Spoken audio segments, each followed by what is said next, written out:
Alright, guys. It seems that we have some confusion about a very simple concept, so.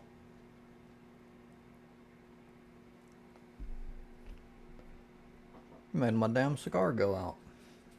Sons of bitches.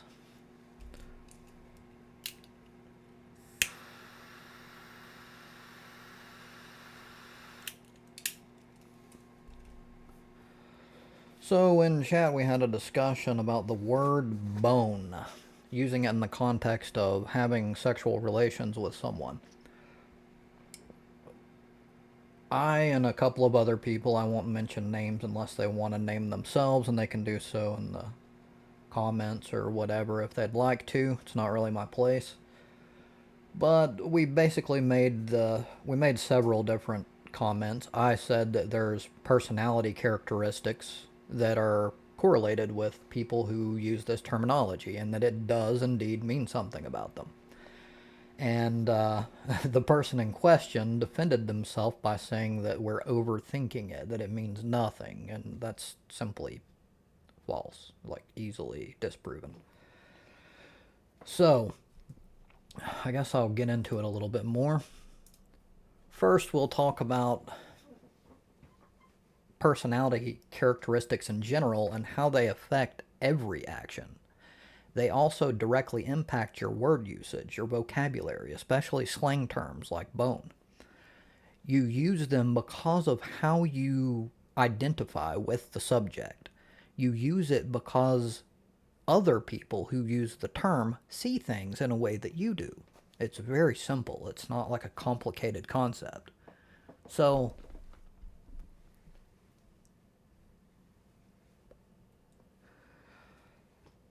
someone else said that it generally only comes from disgusting or shitty people, shitty guys. I'm paraphrasing. I don't remember the exact words, even though it was almost a few moments ago.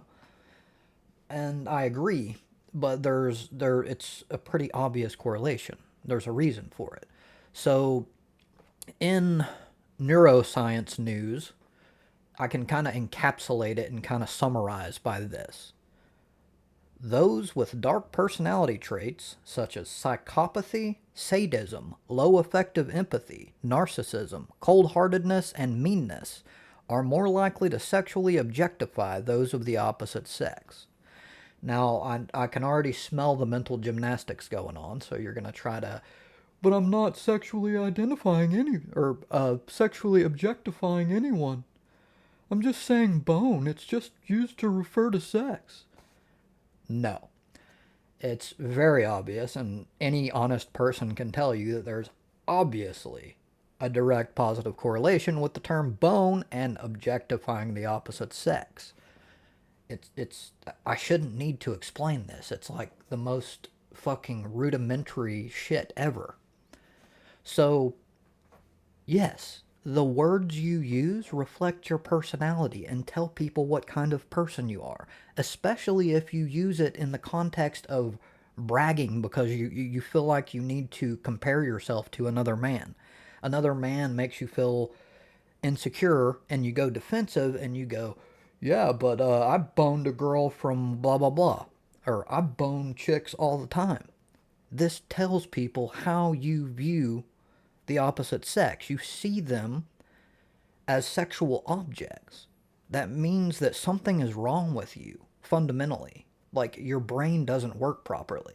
Or at the very least, even if it's like extremely common, and you could, if you were to make the argument that things that are this common can't be considered a mental illness, which I disagree with, by the way.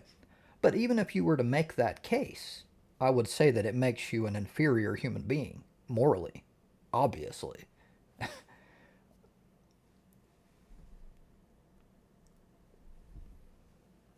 So, again, like I said, this is very basic shit, and I feel like I shouldn't really need to dig into it too much, so that's all. If you would like to chime in, even better, if you want to discuss this at length, I would be more than happy to open up a live stream for you and we can talk about it in person. I do prefer, though, if you're going to do that, that you come on video because it's there's a whole lot less to gauge in just audio. So it's easy to kind of hide certain important features. And then you can just kind of mental gymnastic your way through it while I don't put myself in that position. So it gives me a disadvantage when you're trying to like lie and well, if assuming you are, which it happens frequently, then yeah, it's just not as good in terms of like having an even playing field. And I don't say that as in it has to be a competition. I say that because I believe sincerely that what I'm saying is true psychologically, and I can defend that with logic. So, yeah, it's if when you're discussing ideas, it's important that you kind of have a fair playing field for both. Thank you for your time.